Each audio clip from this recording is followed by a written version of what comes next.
오늘은 열방에 대한 심판 가운데 이제 세 번째로 모압을 향한 하나님의 심판을 살펴보고자 합니다.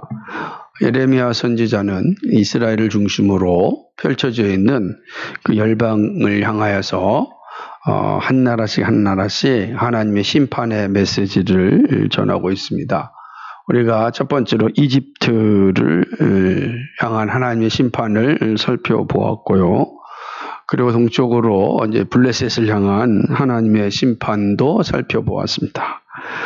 이제 좀 동쪽으로 이동하는데 그것은 바로 사해바다 건너편에 있는 모압으로 이동합니다. 그러니까 이렇게 생각하면 됩니다. 제 왼손이 여러분이 보면 오른손일 수도 있겠죠. 근데 제 왼손이 그 블레셋이라고 한다면 제 머리가 있는 곳이 이제 예루살렘이 되고요.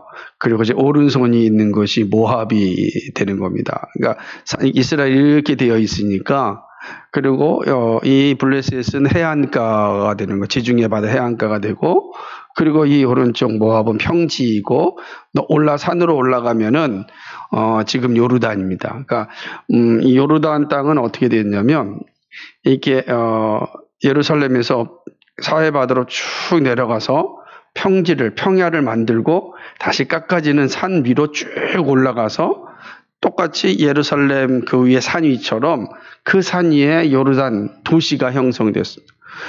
가면은 너무 신기한 구조의 모습을 보게 되는데 예루살렘과 그다음에 지금의 요르단 암만이라고 하는 그 도시 가운데가 바로 이제 모압 평지라 이렇게 생각하면 되는 것입니다.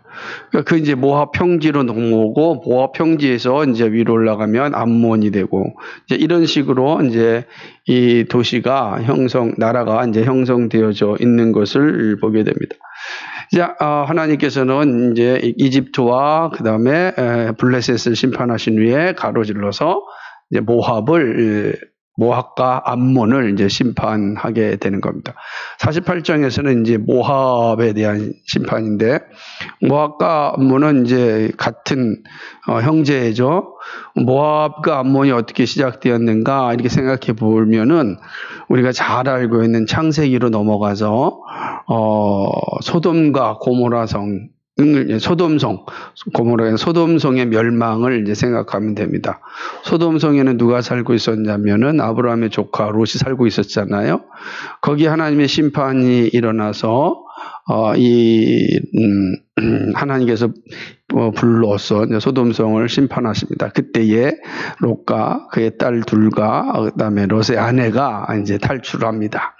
하나님께서 롯의 아내에게 결코 뒤돌아보지 마라 그랬는데 롯의 아내가 도망치다가 궁금하여서 이제 뒤돌아봤잖아요. 그래서 소금 기둥이 되었습니다. 지금 사해바다 밑에 소금바다라 하는 소금 지역이 있어요. 지금도 소금 기둥이 되었다. 결국은 남는 것은 롯과 두 딸만 남게 되었죠. 자손을 이을 수가 없으니까 이 딸이 롯을 취하여서 잠들게 하고 그리고 동침하여서 자녀를 낳습니다. 그 자녀가 모압이고 암몬이 되는 겁니다. 그러니까 모압과 암몬은 어떻게 보면 다 한 이스라엘 백성이잖아요. 다. 그런데 역사를 보게 되면 이 모압과 암몬은 아주 긴 시간 동안 이스라엘과 이제 적대적 관계를 형성하게 되는 겁니다. 대표적으로 보게 되면은 이 이스라엘이 이집트를 탈출하여서 해방하여서 가나안 땅으로 갈 때 이 모압 땅을 지나가지 않습니까? 그죠? 모압 땅을 지나갈 때 이 모압이 이 이스라엘이 지나가는 것을 용납하지 않죠. 그 땅이고요. 또 그때 그 유명한 사람이 나오죠. 바로 그 발람 선지자 그리고 모압 발락에 대한 내용이 나오지 않습니까? 그 내용 가운데 또 이스라엘과 이 모압이 충돌이 일어나게 됩니다. 또 거기서 잘 버텨서 견디어서 가려고 하였더니 이 모압의 여성들을 이용해서 이 이스라엘의 남성들을 유혹하여서 또 어지럽게 만들죠. 그래서 하나님의 심판을 또 받게 되는 과정들이 있습니다. 일단 민수기서에 이제 23절 기록되어져 있는데 이런 내용들을 보게 되어지면 모압과 이 이스라엘의 관계는 참 오랫동안 좋은 관계를 유지하지 못했습니다.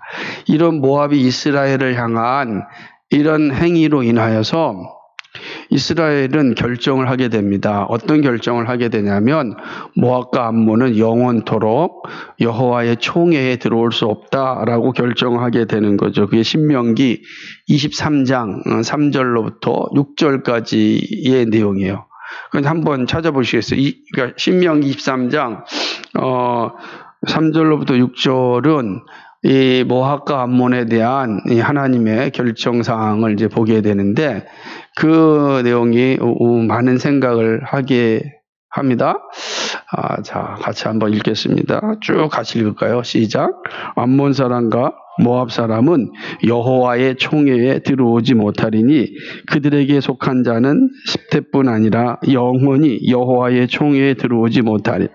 그들은 너희가 애굽에서 나올 때에 떡과 물로 너희를 길에서 영접하지 아니하고 메소모다의 부돌 사람 부올의 아들 발람에게 뇌물을 주어 너희를 저주케 하려 하였으나 네 하나님 여호와께서 너를 사랑하심으로 발람의 말을 듣지 아니하시고 그 저주를 변하여 복이 되게 하셨나니 너희 평생에 그들의 평안과 형통을 영영히 구하지 말지니라. 너희 에돔 사람을 미워하지 말라. 그는 너희 형제니 애굽 사람을 미워하지 말라. 네가 그 땅에서 객이 되었음이니라. 아멘. 자, 여기서 보게 되면은 암몬 사람과 모압 사람은 여호와의 총회에 들어오지 못한다. 이렇게 이제 기록하고 있는 것을 보게 되는 거죠. 모압과 암몬이라고 하는 나라의 시작이 바로 이제 역사적으로 이런 사실들을 가지고 있는 것입니다. 이런 이스라엘과 이 모압의 이 관계를 다 성경의 눈으로만 볼 것이 아니고 모압 사람이 기록한 기록에도 나타나 있어요. 모압 왕 중에 이제 메사라고 하는 왕이 그 당시에 이스라엘과 이렇게 맺은 관계에 대해서 기록한 모압 석비라고 하는 그런 문서가 있습니다. 모압 석비. 근데 모압 석비라고 하는 기록을 보게 되면은 이스라엘과 모압과의 관계가 어떠한지를 잘 보여주고 있습니다. 그러니까 하나님의 관점에서 쓴 이 성경의 역사에도 모압과 이스라엘 관계가 선하지 않았고 마찬가지로 모압 왕 메사가 쓴 기록에도 이스라엘과 모압의 관계가 선하지 않았다라고 하는 것을 이제 볼 수가 있는 것입니다. 그러니까 이런 것을 이제 염두에 두고서 오늘 본문을 좀 살펴본다면 좀 더 이해가 될 수 있으리라 생각을 하는 것입니다. 모압에 대한 심판을 다룬 본문은 오늘 48장 전체를 다루고 있습니다. 그러니까 하나님께서도 이방의 하나님이심을 우리가 이집트와 블레셋을 통하여서 우리는 이제 살펴보았죠. 이 장면을 통해서 하나님은 이스라엘의 하나님뿐만 아니라 바로 열방의 주님이시다라고 하는 사실을 이미 살펴보았습니다. 그 사실을 전제하면서 모압에 대한 하나님의 심판을 좀 생각해 보아야 합니다. 본문은 뭐 한 4개로 나눌 수도 있고 3개로 나눌 수 있는데 오늘은 본문을 3부분으로 나누고 그 안에서 좀 더 살펴보고자 합니다. 첫 번째 이 본문은 1절로부터 25절까지가 첫 번째 내용이 될 수 있고 두 번째는 26절로부터 한 36절까지를 살펴볼 수 있고 35절까지를 그리고 마지막에는 36절에서 47절까지를 이제 좀 이렇게 구분해서 본 내용을 좀 살펴보고자 합니다. 그러고 이제 총 살펴보면서 오늘 본문이 말하고자 하는 것이 무엇인지 명확하게 드러나리라 생각을 합니다.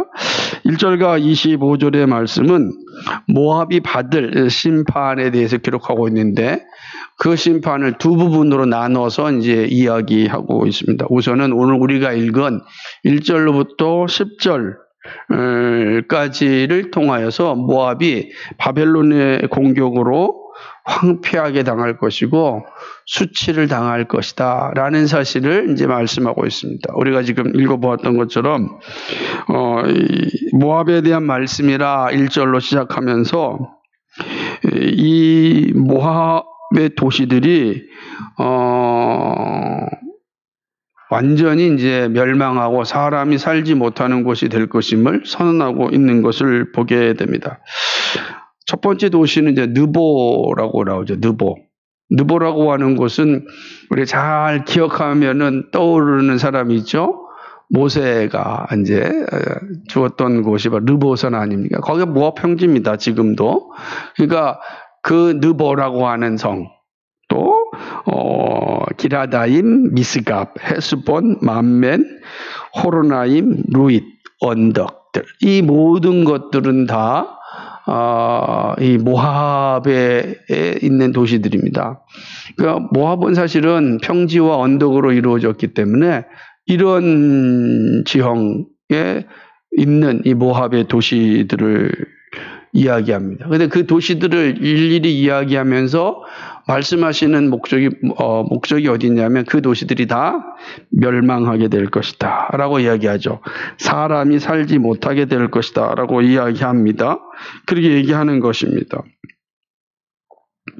9절 말씀에 보니까 모압의 날개를 주어 나라 피하게 하라. 그 성읍들이 황무하여 거기 거하는 자 없으리다 라고 이야기하죠.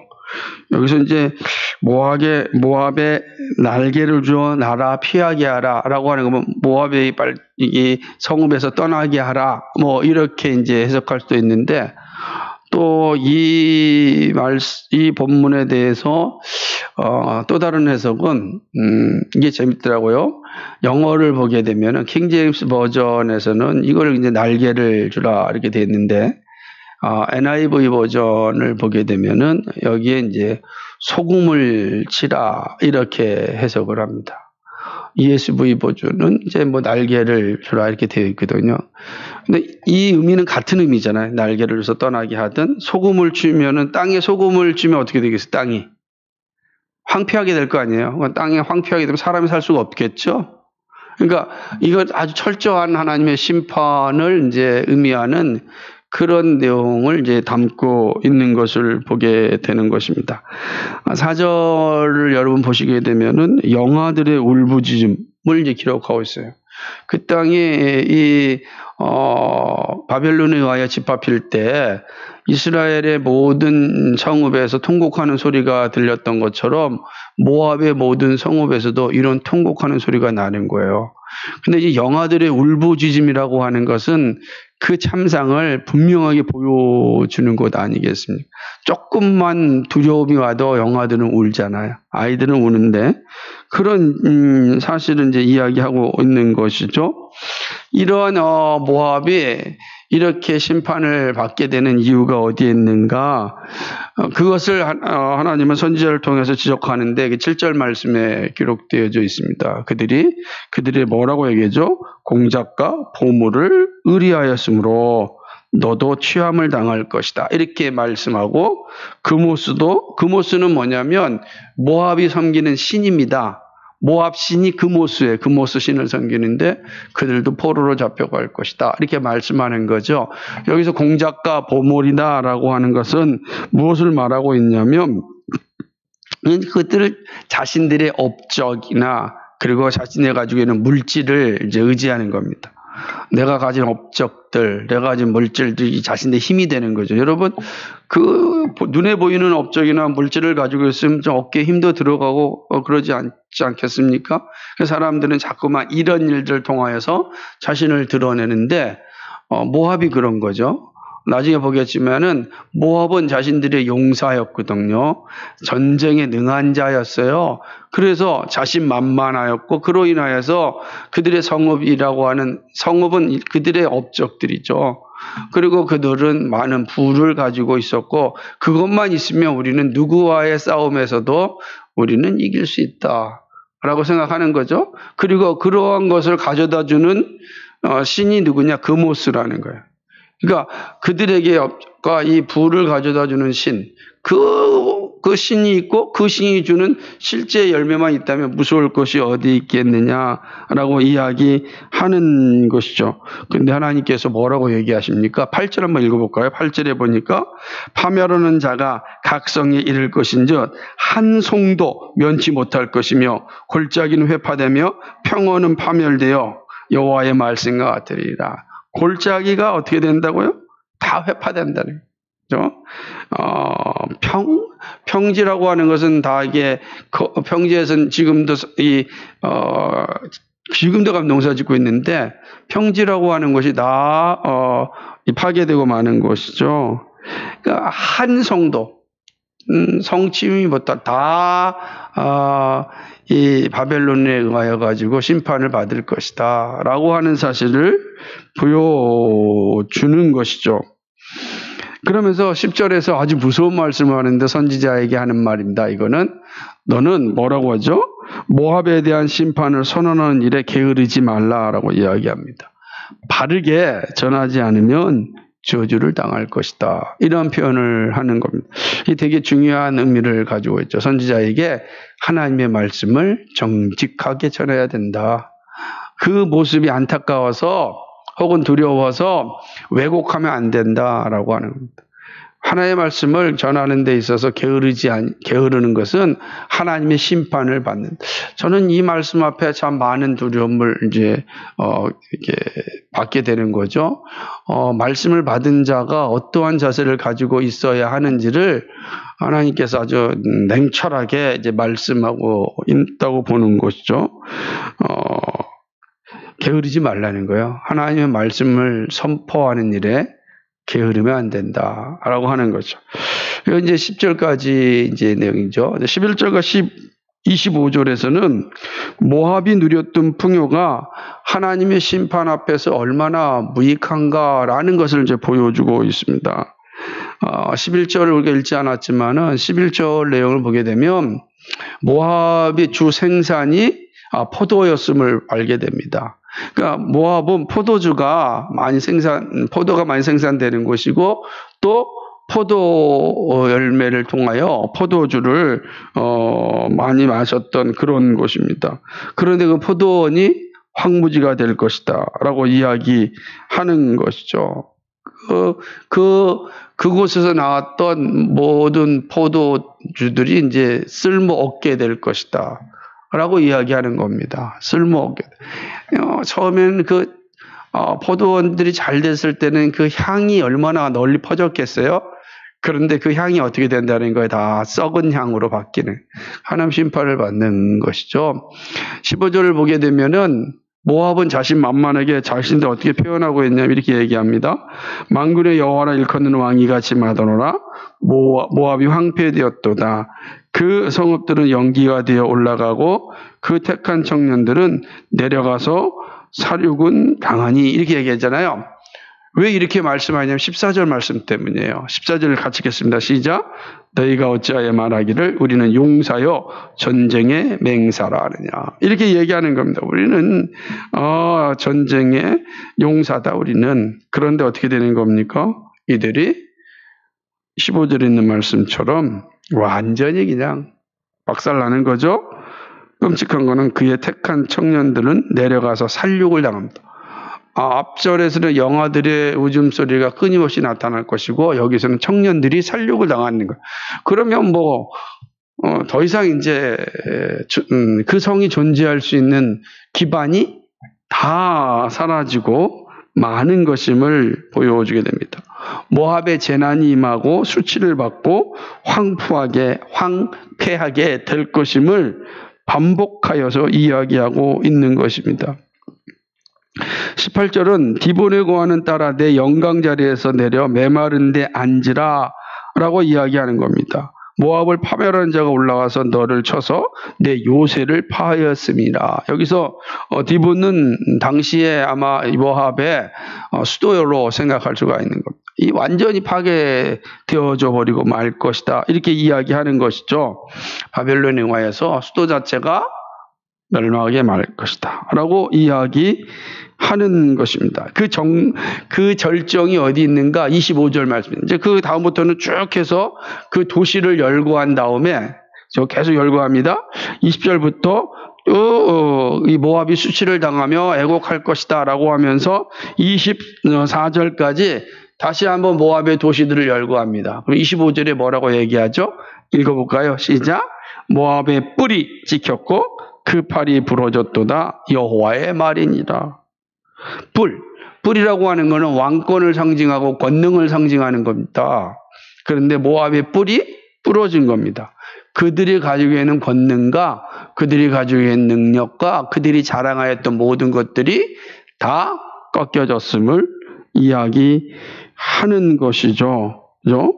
다시 말하면 모압이 망하였다라고 하는 거죠. 또 여기에서도 모압이 이렇게 망한 이유를 13절에서 말씀하는데 그것은 모압이 이스라엘처럼 하나님이 아닌 우상인 그모스를 섬겼기 때문에 수치를 당하였다라고 정확하게 말씀합니다. 마치 이스라엘이 베델을 섬겼듯이 이 모압이 그모스를 섬김으로 수치를 당한. 이스라엘 베델은 우상 하나님께 예배하지 말라 그랬는데 베델에서 예배했잖아요. 그죠? 그거를 섬겨서 망하였던 것처럼 모압도 동일하게 하나님의 방법이 아닌 하나님의 뜻이 아닌 대로 섬기며 살았기 때문에 수치를 당한다라고 하는 거예요. 여러분 이거 잘 생각해 보세요. 아니 우리가 생각할 때는 예수 믿는 우리들에게 여러분 우상 숭배하면은 반드시 심판을 받습니다. 그러면은 맞아, 나는 하나님을 믿는데 우상 숭배하는데 반드시 심판이 임하지. 근데 예수 믿지 않는 사람한테 당신 섬기는 신을 여전히 섬기고 있다면 하나님의 심판 당신에게 임할 겁니다 했을 때 그 사람 입장이 어떻겠어요? 뭐냐고 나는 예수님도 믿지 않는데 그렇게 말할 수 있겠죠. 근데 예수님께 지금 하나님 이 선지자를 통해서 말씀하신 이유는 뭐냐면 우리는 하나님의 창조주심을 알고 그 외에는 다 피조된 우상이란 걸 아는 자이기 때문에 피조된 우상 숭배하는 건 분명히 하나님의 심판받는 게 명확합니다. 그런데 하나님을 알지 못하는 사람들은 자기가 섬기고 있는 것이 마치 창조주요 그 다음에 영원하신 신이라고 생각하고 섬긴단 말이에요. 그래서 나는 하나님 몰랐기 때문에 이걸 섬겼습니다 라고 항변할 수 있다고 생각할 수 있을 겁니다. 그런데 오늘 말씀 뭐냐? 그렇지 않다는 거예요. 하나님은 이스라엘이나 열방이나 하나님만을 섬겨야 한다. 그리고 섬기지 않을 때는 이스라엘이나 열방이나 다 같은 심판에 이르게 된다라는, 피할 길이 없다라고 하는 것입니다. 이거 지금 말씀하시고 있는 것입니다.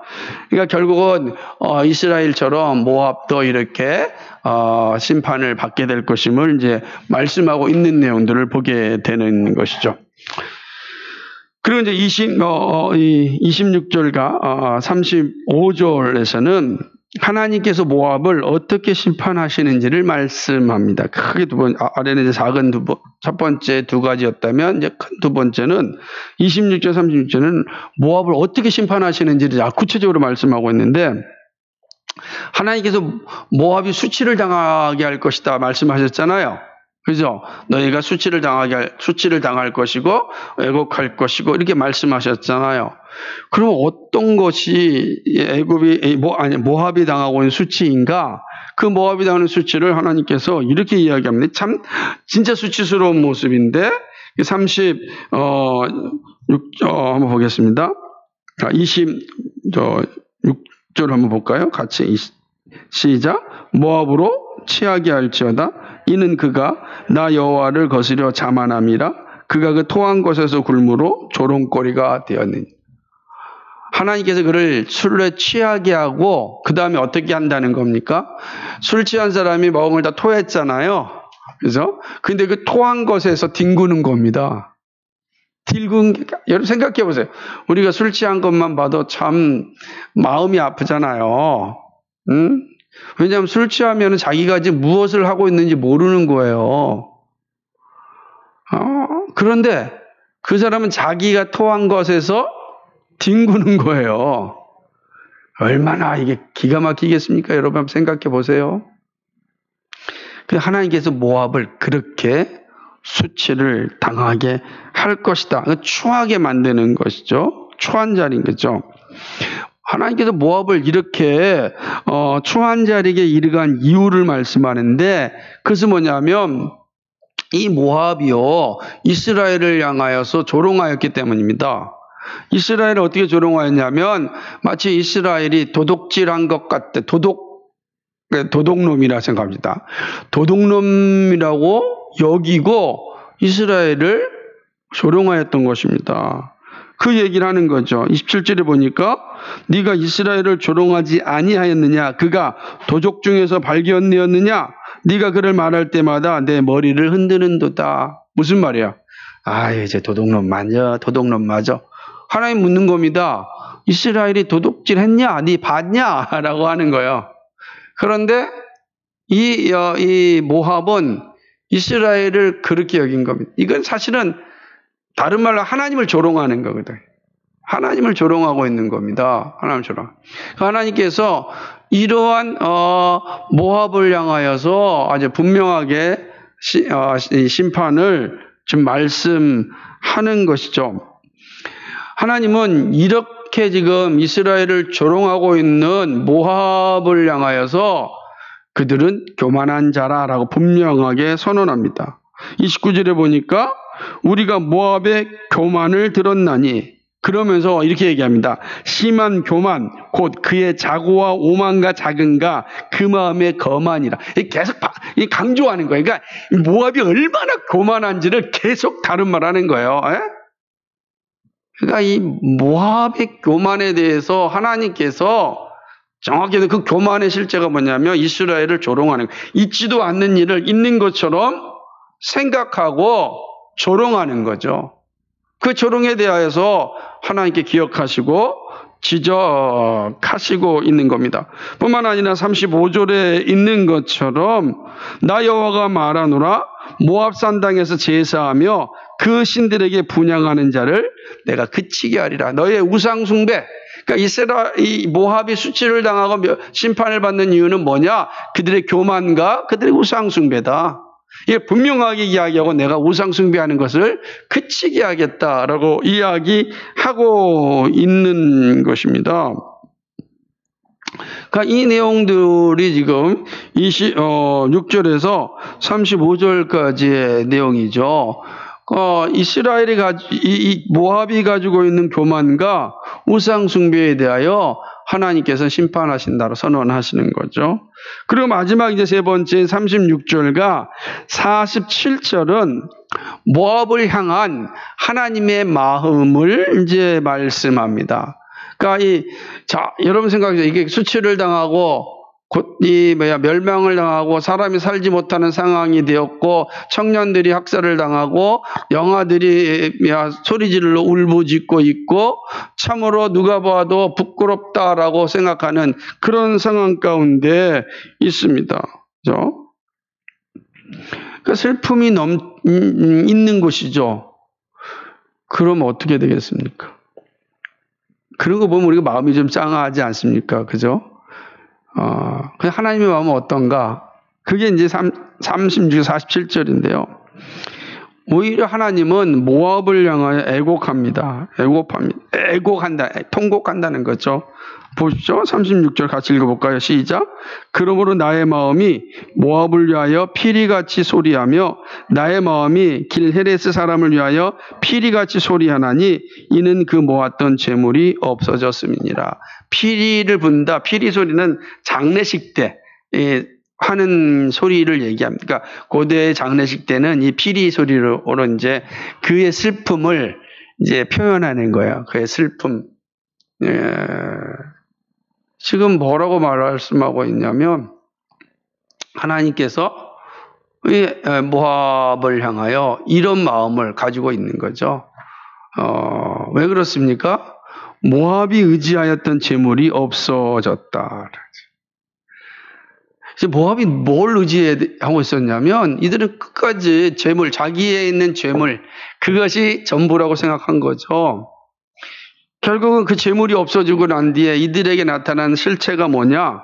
37절에 보니까 각 사람의 두 발이 밀렸고 수염이 깎였으며 손이 베어졌으며 허리에 굵은 배가 들렸고, 이 자체만 머리가 다 이거는 수치심이잖아요.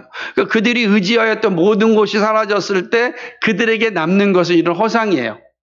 모압에 남는 것은 참으로 추악한 모습만 드러나는 것이죠. 애국하고 슬퍼함이 그 모압에 가득한 것입니다. 38절에 보니까 내가 재미없는 그릇같이 모압을 내가 깨트렸다. 그러니까 관심 없는 그릇. 그러니까 예를 들자면은 무슨 표현인지 알겠죠? 우리가 얼마 전에 그 장관 후보자로 오셨던 분의 그 부인이 영국에서 가져온 그 멋지게 생긴 그 도자기들을 막 사진에 찍어서 냈잖아요. 그 얼마나 비싼 겁니까? 그죠? 그 비싼 도자기를 함부로 깰 수 있겠어요? 그 못 깨죠. 그죠? 못 깨는 거예요. 근데, 이런 건 뭐, 여기 조그만 흠이 나도 깰 수 있죠. 그런 거는 흠났다고 해서 깨지 않습니다. 흠난 게 더 비싸요, 나중에는. 둘수록. 그러니까 모압을 뭐 한 거예요? 모압은 값없는 그릇처럼 내가 깨버렸다는 거예요. 하나님은 나는 모압을 값없는 그릇처럼 다 버렸다라고 이야기하고 계시는 거죠. 그런 측면에서 39절이 그 마음의 절정인데 같이 읽어볼까요? 아하, 모압이 파괴되었도다. 그들이 애곡하는도다. 모압이 부끄러워서 등을 돌이켰도다. 그런즉 모압이 그 사방 모든 자의 조롱거리와 두려움이 되리로다. 조롱거리가 되죠. 또 두려움이 되는 거죠. 이러면 이렇게 멸망되는구나 라고 하는 것을 보여주는 거죠. 그러면 왜 모압이 이렇게 되었습니까? 이건 하나님이 아주 철저하게 지금 심판하신 거거든요. 철저하게. 하나님께서 정말 모압을 아주 처절하게 지금 심판하고 있는 모습을 계속해서 지금 반복하여 강조하고 있습니다. 그러면 또 한 번 그 사실을 언급하고 있는 것입니다. 그것이 바로 42절이고 46절이 됩니다. 42절 다시 읽어볼까요? 시작. 모압이 여호와를 거스려 자만하였으므로 멸망하고 다시 나라를 이루지 못해. 모압이 결국 뭐예요? 자만하였다. 하나님 앞에 교만하였다. 그러므로 46절에 보니까 모압이여 내게 화가 있도다. 그 모습 백성이 망하였도다. 내 아들들은 사로잡혀갔고 내 딸들은 포로가 되었도다. 완전히 집안이 파탄났다 라고 이야기하는 것이죠. 하나님을 향한 이 모압의 자만심이 결국은 하나님의 심판을 피하여 가지 못했음을 오늘 본문이 우리에게 보여주고 있는 겁니다. 자, 오늘 이렇게 이제 1절부터 47절까지를 살펴보았습니다. 여러분, 말씀을 살펴보면서 모압을 향한 하나님의 마음이 어떤지, 모압을 향한 하나님의 심판이 어떤지, 모압이 심판을 받아야 되는 모습이 어떠했는지를 우리는 보았습니다. 본문을 통해서 하나님께서 말씀하시고자 하는 것이 무엇입니까? 그죠? 분명히 이것은 모압의 멸망을, 모압이 받은 심판을 말씀하고 있어요. 본문 내용이 전체가. 그러나 모압이 받은 심판을 그대로 이야기하는 것으로 끝나는 것이 아니고 모압이 멸망한 이유가 무엇인지를 지금 말씀하고 있는 겁니다. 그 뭐죠? 모압이 멸망한 이유는 하나님을 조롱하고 교만하였기 때문입니다. 이 말씀이 되게 중요한 거예요. 이것은 이스라엘이나 이방인이나 같습니다. 하나님을 조롱하고 교만한 자는 이러한 자리에 서게 되는 거죠. 하나님의 심판을 피할 수 없다라고 하는 것이죠. 하나님을 조롱하고 교만한다는 의미가 뭘까? 하나님을 조롱하고 교만한다라고 하는 건 어떤 의미를 담고 있는가라고 하는 겁니다. 우리가 첫 번째 이 사실을 기억해야 될 것은 하나님을 조롱하고 교만한 자리에 서는 것은요, 자신의 힘과 물질을 하나님보다 더 의지하는 삶을 의미합니다. 그것이 바로 하나님을 조롱하는 거예요. 교만하죠. 자신의 힘과 물질을 또 하나님보다 의지하는 건 어쩌면 이 모압 사람들의 모습보다도 오늘 우리의 모습이 더 크지 않을까. 예수님도 이 말씀에도 분명히 얘기하고 있지 않습니까? 내가 무엇을 의지하느냐, 무엇을 구하느냐, 먹는 거, 입는 거, 이런 건 다 이방인들이 구하는 거 아니냐. 왜 이방인들이 그걸 구합니까? 그것이 바로 자신의 힘이요, 자신의 능력으로 알고 살아가는 거예요. 하나님 예수님이 뭐라고 말씀? 너희는 그런 걸 구하면 안 된다. 너희의 구할 것은 그의 나라, 그의 의다. 이렇게 말씀하지 않았습니까? 그러니까 세상은 접근염없이 이 사실 가운데 고하여 있는 거예요. 그래서 우리가 바울 사도께서 디모데후서 3장에서 말하기를 말세가 이르면 사람들이 뭘 사랑한다 그랬습니까? 돈을 사랑한다 그랬어요. 돈을 사랑하는 거지. 돈을 사랑하는 거예요. 그러니까 믿음의 선한 싸움을 싸우려고 애쓰는 것이 아니라 돈을 통하여서 이건 다시만 자신의 힘으로 삼는 거예요. 돈을 자신의 힘으로 삼는 거죠. 자신의 권력으로 삼는 거죠. 그것만 있으면 다 된다라고 하래. 인간이 가지고 있는 아주 본질적인 모습이에요.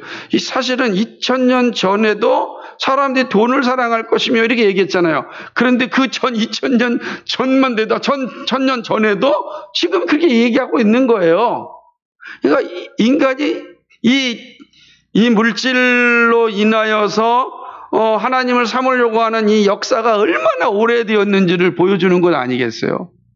지금은 더 심한, 지금 완벽한 시장 경제가 되었으니까 더 심해지고 있지 않습니까? 그러니까 하나님을 사랑하고 하나님을 의지하며 사는 것보다는 돈을 사랑하는 거예요. 돈을 사랑하면 일만하게 뿌리가 됐다. 예수님께서 분명히 그 사실을 지적하였고 그 내용은 선지자들의 말씀을 통하여서 보여주고 있는 겁니다. 다시 우리가 예수님의 말씀과 사도들의 말씀을 통하여서 오늘 모압을 볼 때 어떻게, 모압은 뭘 사랑하는 자들이었어요? 하나님을 사랑하고 의지하는 자들이 아닙니다. 자신의 업적, 물질을 사랑하는 자, 그것만 가지고 있으면은 우리는 살 수 있다라고 하는 의식이 가득한 자들이었죠. 그 하나님 필요합니까? 필요하지 않는가? 왜냐하면 하나님은 우리에게 물질을 주는 그런 존재가 아니고 그의 나라와 그의 의를 구하라고 하셨거든요. 근데 금오스는요, 그대 성경은 금오스는 물질을 주는 물질의 신이에요. 풍요의 신이란 말이에요. 번영의 신이니까 풍요와 번영의 신을 믿고 살아가는 겁니다. 그 얘기를 하고 있지 않는데, 하나님 그 얘기를 하고 있지 않는데, 이들은 그 자신들의 신을 통하여서 부와 권력과 그리고 업적을 쌓는 겁니다. 그 부와 권력, 업적이 많아지면 많아질수록 하나님으로부터는 점점점 멀어지는 겁니다. 하나님 없이도 살 수 있다.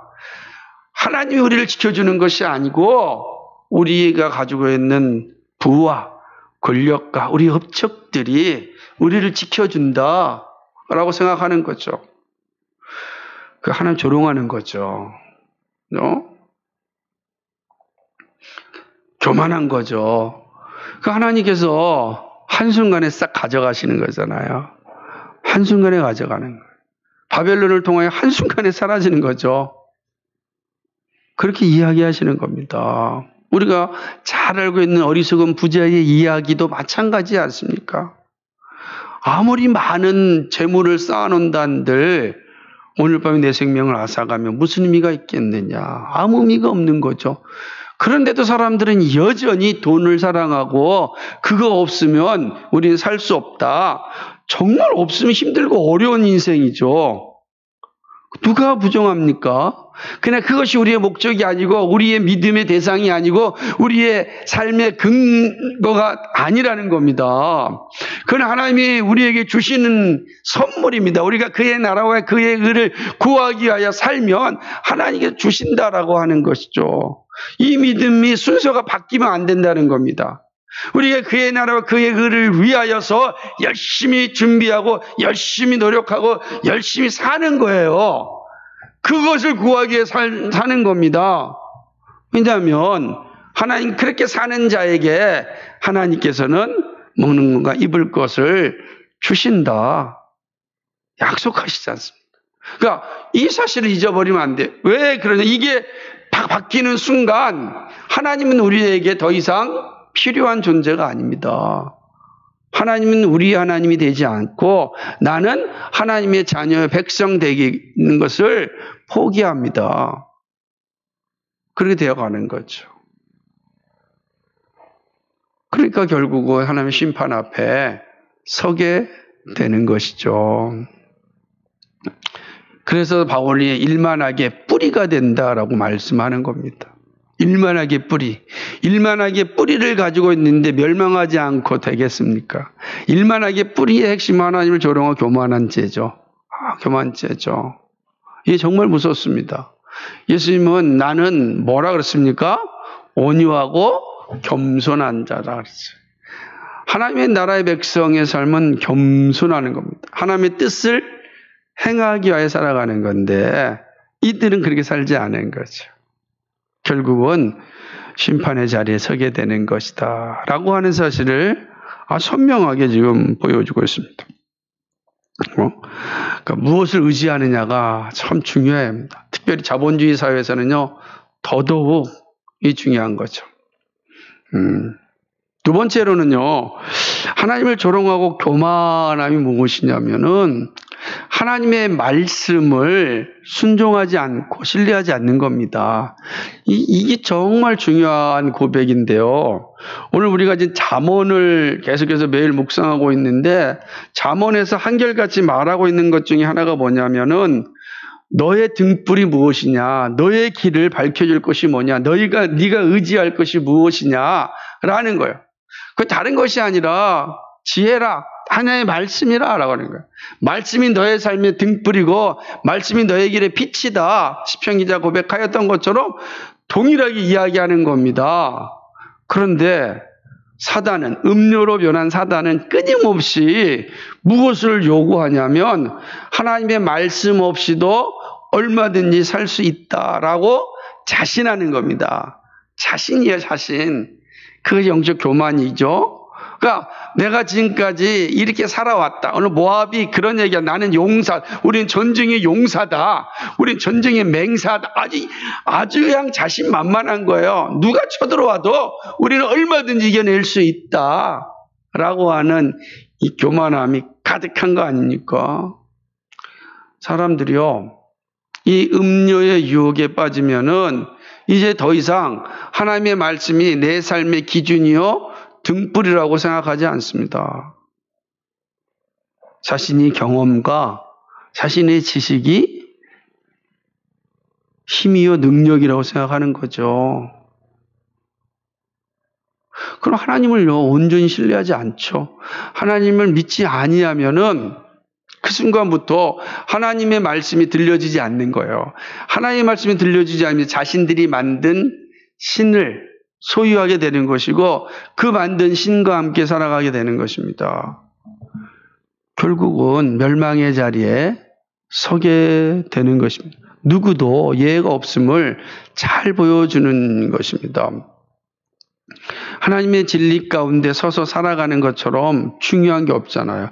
그래서 우리가 잘 여러분 알고 있다시피 요한계시록 1장 3절에 있는 말씀처럼 이 말씀을 듣는 자와 읽는 자와 그 가운데 기록된 것을 지키는 자가 복이 있다라고 하는 것은 그 말씀이 우리에게 복을 주는 거지 다른 것이 우리에게 복을 주지 않아요. 다른 것이.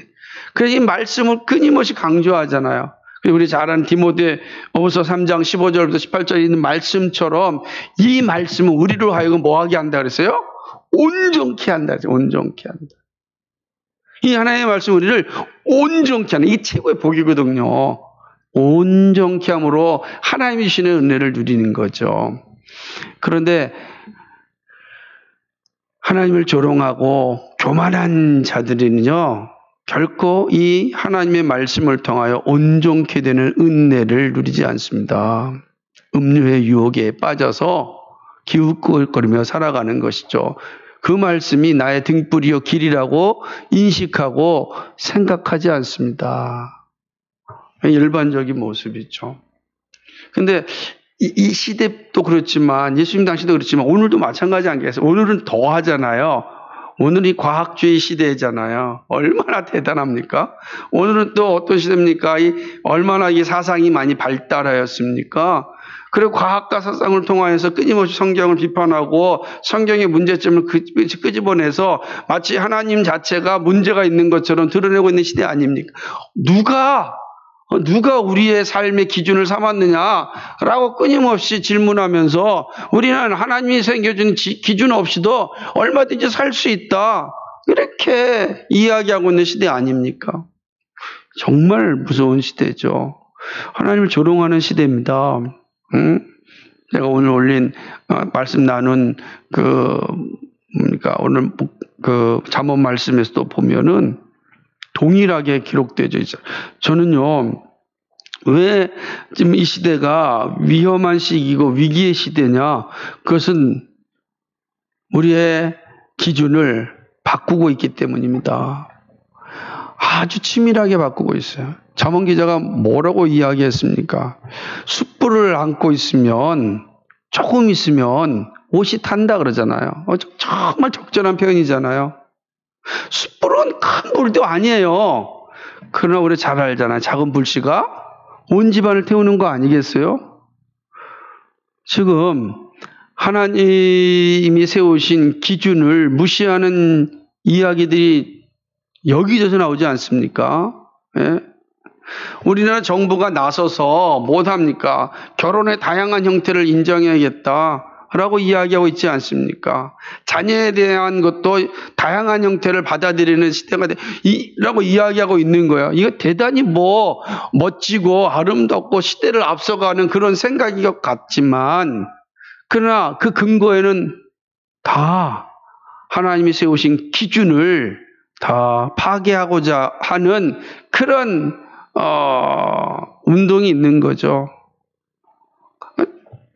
사실 어떤 면에서는 정말로 건강한 그리스도인들이 많이 공직에 진출해야겠다라는 생각이 들 정도로, 우리 시대를 보게 되면 정말 끔찍한 일들이 많이 벌어지고 있는데, 마치 지금 이러한 숯불들이 다 들어와 있는 것 같아요. 숯불들을 안고 살고 있는 것 같아요.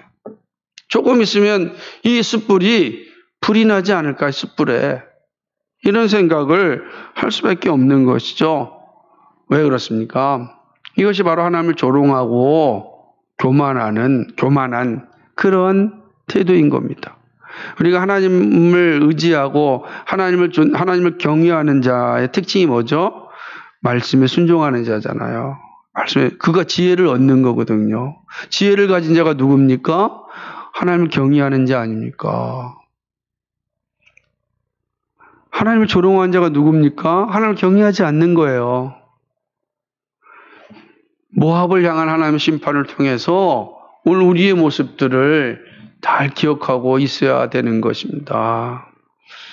세 번째는요, 하나님을 조롱하고 교만하다라고 하는 의미는 뭐냐면, 하나님을 조롱하고 교만한 자는 반드시 심판에 이른다라는 사실을 말씀하는 거예요. 하나님의 심판의 근거가 뭡니까? 하나님을 조롱하고 교만한 자입니다. 그럼 지옥에 가 있는 자들의 특징이 뭐예요? 그들은 다 하나님을 조롱하고 교만한 자. 그래서 거기서 슬피 울며 이를 갖는 겁니다. 통곡하는 겁니다. 내가 하나님을 알았다면, 내가 왜 하나님을 조롱하였을까? 내가 왜 교만하며 살았을까라고 슬피 울며 통곡하는 자들이 모인 곳이 지옥이에요. 지옥. 오늘 이 말씀 보여주는, 저는 이 47절 말씀에 계속해서 반복하고 있는 것은 뭐냐면, 모압이 자만하였다는 거예요. 모압이 교만하였다는 거예요. 모압이 하나님 없이도 살 수 있다는 거예요. 하나님께서 그렇게 사는 자들을 향하여서 수치를 줄 것이며 통곡하게 될 것이다. 여기서 애곡한다라는 것은 바로 예수님이 하셨던 말씀 신약적 표현으로 보면은 슬피 울며 이를 갈 것이다. 똑같은 말이에요. 슬피 울며 이를 갈 것이다. 이 애곡함과 통곡함이 있을 것이다. 그들이 왜 애곡함과 통곡함이 있었습니까? 하나님을 조롱하였고 교만하였기 때문에 그들이 받은 형벌입니다. 하나님의 형벌은 반드시 이루어진다. 반드시 이루어집니다. 그러니까 피하여 갈 수가 없어요. 이게 얼마나 무서운 일인지 모르는 겁니다. 그래서 우리는 그 사실 앞에 바르게 서서 살아가야 하는 겁니다. 그러니까 우리가 모압의 심판이 이거 이스라엘이 아니고 모압인데요 라고 생각할 것이 아니라 열방을 향한 하나님의 심판은 이스라엘과 열방이 똑같은 거예요. 하나님의 심판은 똑같은 기준으로 보는 거예요. 하나님을 조롱하는 자, 교만한 자는 반드시 그 누구든지 그 심판 앞에 서게 될 것이다 라고 이야기하는 겁니다. 그러므로 예수님께서 말씀하지 않았습니까? 마태복음 7장에서 주여 주여 하는 자마다 다 하나님께로 올 자가 아니고 뭐라 했습니까? 내 아버지의 뜻대로 행하지 않는 자는 다 지옥 가고 행하는 자만이 하나님 나라의 백성이 된다 말씀하지 않습니까? 그러니까 우리가 기억해야 되는 거죠. 교만한 자, 조롱하는 자 반드시 심판의 자리에 쓴다. 그래서 패망의 선봉이라. 교만은 넘어짐의 앞잡이고 패망의 선봉이라 그런 것처럼 하나님을 조롱하고 교만한 자에게는 돌아갈 길이 없어요. 돌아갈 길이 없다고. 이 말씀입니다. 오늘 이 사실을 잘 기억하면서 오늘 나는 어떤가? 그죠? 나는 정말 하나님 앞에 어떤 모습을 가지고 있는가? 늘 우리를 돌이켜봐야 됩니다. 하나님은 선지자에게 이 말씀을 가감하지 말고 반드시 전하라 그랬습니다. 여러분, 모압뿐만이 아닙니다. 우리도 동일합니다. 우리도 똑같습니다. 그죠? 자신의 힘과 물질을 의지하는 자, 모압이 멸망을 받았던 것처럼 우리도 그대로 멸망을 받습니다. 하나님의 뜻을 순종하지 않고 걸어가는 자, 동일하게 하나님을 조롱하고 교만한 자요. 그런 자들은 반드시 심판에 이릅니다. 예외가 없다라고 하는 사실을 항상 기억해야 됩니다. 그런 측면에서 정말 믿음으로 살려고 애쓰고 수고하는 여러분이 복 있는 거예요. 늘 나의 부족함이 보일 때 하나님께 회개하고 여러분 회개가 생각날 때가 참 복 있는 겁니다. 참 감사한 겁니다. 이 죄로 인하여서 하나님께서 나에게 기회를 주시는구나 하는 것을 인식할 수 있으면 정말 복 있는 겁니다. 여러분 죄에 대해서 늘 민감해야 되는 것 분명하지 않습니까? 그 죄 중에 가장 우리가 둔감해질 수 있는 영역이 어디입니까? 오늘 이 모압이 가지고 있던 그런 거예요. 모압이 가지고 있는 모습이죠. 그래서 항상 우리 자신을 살펴보고 점검해야 되는 겁니다. 나는 정말 하나님을 조롱하는 자리에 나도 있지 않는가? 나는 정말 겸손한가? 예수님께서 말씀하시기를 나는 온유하고 겸손하다고 했는데, 그죠? 나는 너희가 나를 따라오라고 너희가 나를 따라오라 이렇게 말씀하셨을 때 예수님께서 우리에게 주신 것은 뭐냐면 나는 이 땅에 올 때 성김을 받으러 온 것이 아니라 성기로 왔다. 그러면 너희가 나를 따르려면 자기 십자가를 져야 된다. 그래서 자기 십자가 그거는 그 무엇보다도 예수 그리스도의 겸손을 보여주는 것 아니겠습니까? 그래서 빌립보서 2장에서 그렇게 말씀하잖아요. 하나님 보자. 하나님과 동등된 자였으나 자리를 버리시고 사람의 몸으로 오셨고 죽기까지 복종하셨다. 이거는 정말로 예수 그리스도의 온전한 낮아지심을 우리에게 보여주는 것 아닙니까? 우리는 정말 예수님을 따른다고 하면서 나는 어떤가? 나는 무엇을 의지하며 살아가고 있는가? 무엇을 의지할 때 나는 가장 행복한가? 여러분 언제 가장 행복합니까? 예?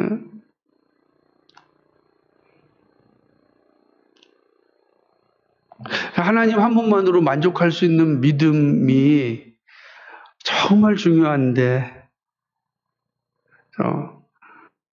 취업이 아직 안 되니까 막 불안하고 초조하고 두렵고, 그렇습니까? 됐다고 막 교만하고 자신만만합니까?